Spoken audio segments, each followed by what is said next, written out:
아침 7시에 찾아가는 하나님의 말씀, 오늘 고린도후서 10장 1절에서 2절까지 말씀입니다.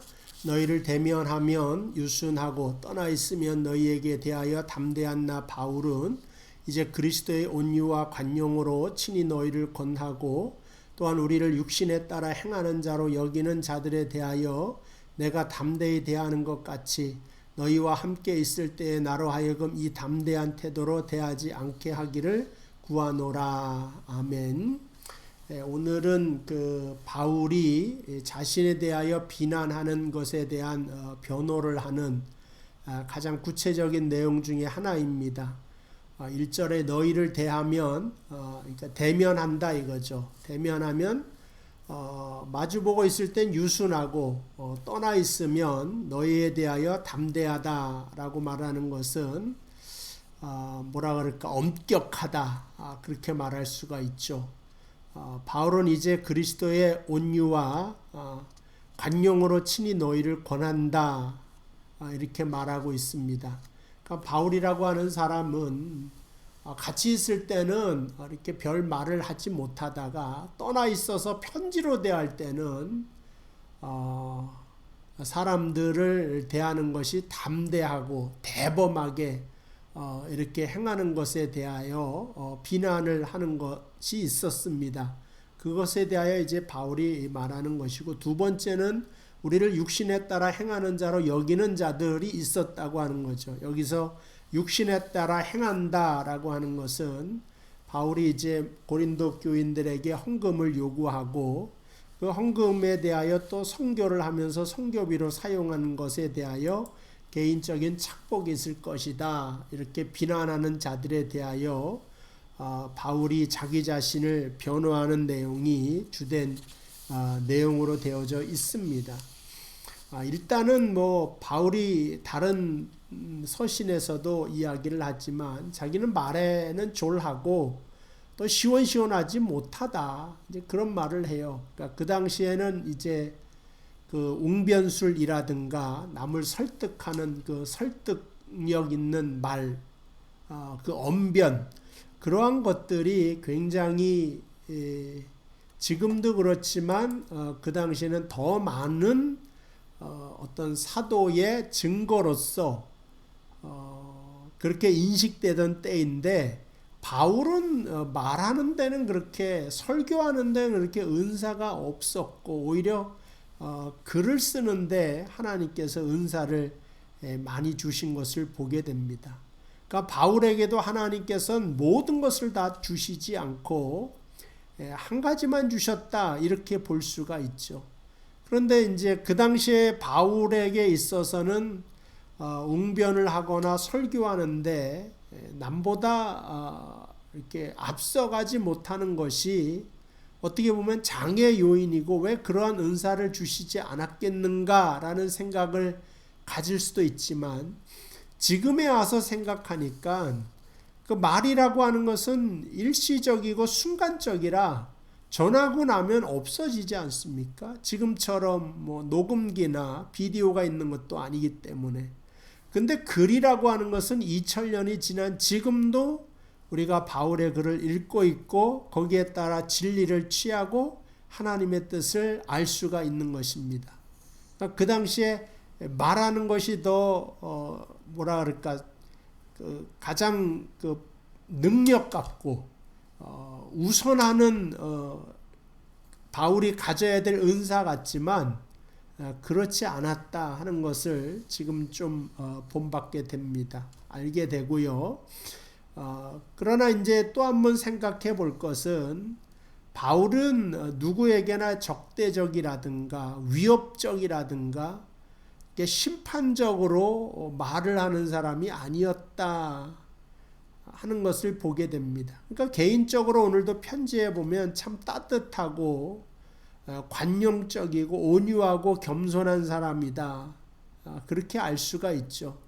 그런데 떠나가서 고린도 교회 교인들을 바라보며 그 교회의 그 순결성을 이야기할 때는 좀 더 엄격해져야 되고 좀 더 바른 길로 인도하기 위하여 야단하는 모습을 취할 수밖에 없고 이렇게 살아라라고 하는 것을 말할 수밖에 없는 것입니다.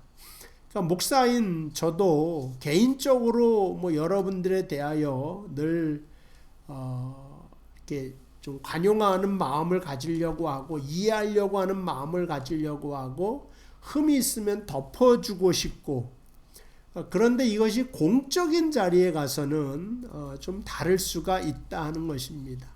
그러니까 예를 들어서 누군가 뭐 캐나다는 마리아나 같은 게 합법화가 됐지 않습니까? 전도를 하는데 목사님 내가 아직 뭐 이 마리아나까지 손을 대는 지경에 이르렀으니 내 몸에서 냄새도 날 거고 이걸 다 해결한 다음에 교회 가겠습니다. 그러면은 저는 아니 마리아나나 담배 끊는 것보다 예수 믿고 구원받는 게 더 급하다. 끊는 건 나중에 끊고 교회부터 나와라. 이거는 성경이 우리에게 요청하는 것이기 때문에 얼마든지 그렇게 말을 할 수가 있지만 그러나 공적인 자리에서 이러한 문제가 불거졌을 땐 또 이 사람이 뭐 이제 초신자도 아니고 뭐 직분을 맡아서 권사가 되고 뭐 장로가 되고 뭐 여러 가지 일을 할 때는 좀 더 이게 뭐라 그럴까 심판권을 행사하는 그런 엄격한 잣대로 나아갈 수밖에 없는 것 아니겠습니까? 이거는 사도 바울의 사도로서의 자격이 있다고 하는 사실을 우리에게 더 알려주는 것이지 그를 비난할 내용은 아니다. 그런데 비난하는 사람 입장에서는 어떻게 해요? 왼쪽으로 가도 비난하고 오른쪽으로 가도 비난하고 하늘을 날아다녀도 왜 날아다니냐고 비난하는 것이기 때문에 참 난감합니다. 바울의 목회적인 입장은 뭐냐? 고린도후서 11장 28절 이제 앞에는 자신이 고생한 이야기를 많이 하고 이 외에 이런 고사하고 내가 이렇게 주를 위하여 핍박을 많이 받았는데 그런 거 내가 지금 말하고 싶은 것이 아니라 아직도 날마다 내 속에 눌리는 것이 있는데 그 모든 교회를 위하여 염려하는 마음이다. 그거를 너희가 알아줬으면 좋겠다. 이게 뭐예요? 그게 바로 사도의 마음이고 그리스도의 마음이라는 거예요. 누가 약하면 내가 약하지 아니하며 누가 실족하게 되면 내가 애타지 아니하더냐. 이게 이제 바울이 자신의 사도됨을 증거하고 증명하는 도구로서 사용하는 것을 보게 됩니다. 제가 목사로 있지만 때로는 이제 목사가 착하거나 진실하거나 사랑이 많거나 이제 그러한 것으로 다 되어지겠다 하는 생각이 좀 드는데 근데 막상 목회를 하니까 그렇지 않더라. 결단을 내려야 될 때가 있고 치리를 해야 될 때가 있고 안 된다고 말해야 될 때가 있는데 그 안 된다는 말을 잘 못해요. 누구나. 근데 리더라고 하면 안 된다는 것을 확실하게 말해주고 하라는 말도 확실하게 말해야 될 때가 있다. 그리고 수많은 도전과 그 다음에 그 시험이 있는데 그것에 대하여 때로는 시샘말로 독하다 할 정도로 버티는 맷집이 강해야 되겠다.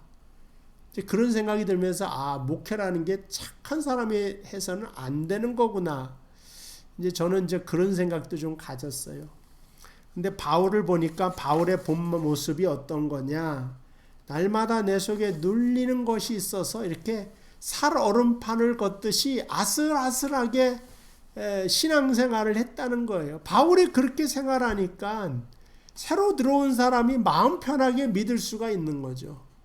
그러니까 바울 같은 사람이 뭐 그냥 할 말 다 하고 교회에서 그냥 뭐 큰 소리 팡팡 치고 막 그 쇄도를 부르게 되면 성도들이 힘든 것이고 목회자가 이렇게 조심조심하면 성도들이 편한 것이 아닌가 하는 그런 생각을 좀 갖습니다. 어쨌든 바울은 신앙적으로 순결해야 될 교회의 모습을 주장하는 것 외에는 교인들을 만날 때마다 편들어주고 그들의 부족한 모습을 볼 때마다 메꾸어주고 싶고 그것을 통하여서 그들을 세우려고 노력을 많이 한 사람인 것을 알 수가 있습니다. 그러나 보세요. 갈라디아서 1장 6절 그리스도의 은혜로 너희를 부르신 이를 이같이 속히 떠나 다른 복음을 따르는 것을 내가 이상하게 여기노라. 그러니까 누군가 다른 복음을 따르는 것에 대하여서 바울이 어떤 행동을 취하는가. 다른 복음은 없나니 다만 어떤 사람들이 너희를 교란하여 그리스도의 복음을 변하게 하려 함이라. 그러나 우리가 혹은 하늘로부터 온 천사라도 우리가 너희에게 전한 복음 외에 다른 복음을 전하면 저주를 받을지어다. 그러니까 그가 이거는 최고의 바울이 할 수 있는 가장 커다란 심판을 말하는 거죠. 저주를 받을 거다. 하나님에게서 저주를 받을 거다. 뭐냐? 다른 복음을 전하게 되면 이 교회의 진리성, 순수성, 순결성, 거룩성에 대하여서는 이렇게 담대하게 맺고 끊는 것이 확실하고 안 된다는 것은 안 되는 것으로 확실히 말을 하고 있는 바울의 모습을 보게 됩니다. 그러니까 엄하고 타협이 없고 견고합니다. 그러나 개인적으로 들어갔을 때는 그가 성경이 요구하는 거룩의 지점까지 가기 위해서는 수많은 시행착오가 있다고 하는 것도 알고 그 성경이 요구하는 거룩의 지점이 높은 것을 알면서도 인간이기 때문에 실수할 수밖에 없는 것을 알기 때문에 늘 이렇게 그들의 편을 들어주고 만나서는 유순하고 그들을 위로하고 그게 바로 바울의 모습이었다고 하는 것입니다. 그런데 어떻게 해요? 그 사람이 신앙에 대해서 세워졌을 때는 분명하게 디모데 같은 경우는 영적인 아들이기 때문에 디모데후서 4장 1절에 보니까 하나님 아까 살아있는 자와 죽은 자를 심판하실 그리스도 예수 앞에서 그가 나타나실 것과 그의 나라를 두고 엄히 명하노니 너는 말씀을 전파하라. 때를 얻든지 못하든지 항상 힘쓰라. 범사에 오래 참고 가르침으로 경책하며 경계하며 권하라. 때가 이르니니 사람의 바른 교훈을 받지 아니하며 귀가 가려워서 자기의 사욕을 따를 스승을 많이 두고 또 그 길을 진리에서 돌이켜 허탄한 이야기를 따르리라. 그러나 너는 모든 일에 신중하여 고난을 받으며 전도자의 일을 하며 내 직무를 다하라. 그러니까 이게 이제 바울의 멀리 떠나 있을 때 담대하다 말하는 이제 바울의 필체가 여기 이제 다 나오는 겁니다. 이거는 분명하게 해야 될 일, 그 다음에 디모데 같은 경우는 이제 바울의 영적인 아들로서 또한 그 제자로서 이게 다 들어가는 사람한테는 이렇게 분명하고 담대하게 말하는 것이 오히려 사도된 자의 모습이다 하는 것을 알리고 있는 것입니다. 그래서 때로는 성도분들이 목사님의 설교에 상처받았다 라든가 목사님이 나를 깔려고 일부러 저 설교를 했다 이제 그렇게 오해할 때가 있습니다. 물론 이제 그러시는 분도 없지는 않겠지만 글쎄요. 근데 제가 한번 해보니까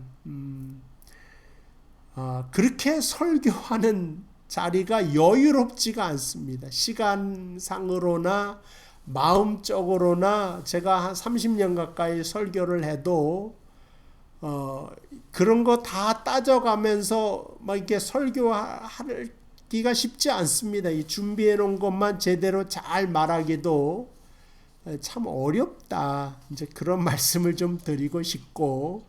하여간 근데 가끔 가다가 오해하시는 분들이 있긴 있는데 그럴 때마다 우리 성도 여러분께서는 주님의 그것이 확실하게 하나님 말씀이라면 그 속에 하나님의 음성이 있을 것이다. 이렇게 알면서 아멘 주셨으면 좋겠다는 생각이 듭니다. 제가 그 포항 삼척에서 포항으로 사역실을 옮기자마자 새벽기도 안 나오시던 분들이 목사가 바뀌었다니까 이제 새벽기도를 나오셨어요. 그때 제가 이제 잠언서에 속히 부하고자 하는 자는 저주를 받고 심판을 받는다. 그런 이제 말씀을 했는데 그러면서 이제 다단계 얘기를 예화를 들었어요. 처음 갔으니까 누가 뭐 하는 사람인지 모르잖아요. 근데 이분은 자기가 지금 그때 다단계에 막 손을 대고 있었단 말이에요. 그러니까는 목사님이 내가 초신자인데 새로 오셔서 내가 그거 하는 줄 알고 그렇게 하셨다. 그래서 교회에 커다란 좀 어려움이 있었습니다. 그러니까는 아니라고 해도 듣지도 아니하시고, 그렇다고 해서 이거를 그냥 둘 수도 없는 문제임에는 틀림이 없고, 이게 참 어려울 때가 있다.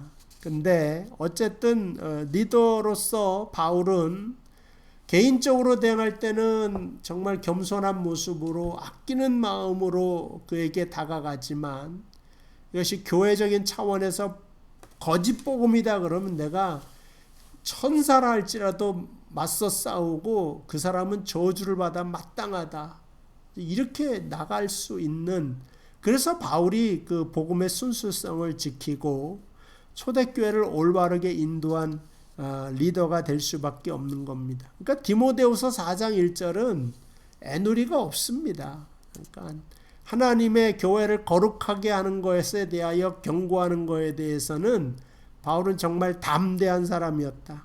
근데 개인적으로 만날 때는 약한 사람이고, 그 사람을 위해서 정말 조마조마한 마음으로 그의 편이 되어주고, 그를 위해서 정말 안타깝게 공감해주고, 이것이 바로 진정한 사도의 모습이고 바울의 훌륭한 모습이지 않나 하는 그런 생각이 듭니다. 그러면서 바울은 말하기를요, 자기는 죄인 중에 괴수라고 이야기를 했어요. 자기도 이제 약점이 있다 이거죠. 그러니까는 하나님의 은혜가 아니고는 이 복음을 전할 수 없는 사람인 것은 분명히 알죠. 그건 뭐냐면은 사람이 왜 그걸 못하냐, 왜 온전하지 못하냐 이렇게 말하는 사람은 기독교가 뭘 원하는지 몰라서 그래요. 기독교의 진정한 목적은 인간이란 무엇인가, 그건 죄인이다 이거죠. 누구든지 다 인간은 죄가 없이 태어난 사람이 아니라 죄된 속성을 가지고 태어났고 형편없는 사람들이고, 근데 하나님의 목적은 높기 때문에 인간 스스로 그 경지에 도달해 갈 수가 없다는 것입니다. 그러니까 바울이 자기가 죄인 중에 괴수라고 하는 것은 이러한 나를 들어서 사용하시는 하나님이다. 그러니까는 여러분들은 여러분들의 그 연약한 모습, 어리석은 모습을 보면서 포기하지 말고 계속해서 하나님의 말씀을 익히고 올라갈 것을 촉구하고 있다고 하는 것을 알면서, 때로는 살아가면서 나의 연약한 모습을 보면서 실망할 때가 있습니다. 저도 그렇고 아마 여러분도 있을 것입니다. 그러나 그러한 모습에 실망하지 말고, 때로는 제가 개인적으로 어려운 점을 상담하시며 여러분들의 편이 되어드립니다. 근데 또 설교하면 떠나 있으면 담대한 것처럼 설교 속에서는 또 진리된 하나님의 말씀을 전할 때 여러분들이 마음에 꺼리는 점이 있더라도 아멘으로 받아들이시고 더 깊은 신앙생활, 더 넓은 신앙생활 할 수 있게 되기를 주님의 이름으로 축복을 드립니다. 기도하겠습니다. 하나님 아버지, 은혜와 사랑을 감사합니다. 오늘도 하나님의 은혜 가운데 살아가면서 우리의 연약함과 부족함이 있지만 하나님께서는 그것을 위로하여 주시는 줄로 믿습니다.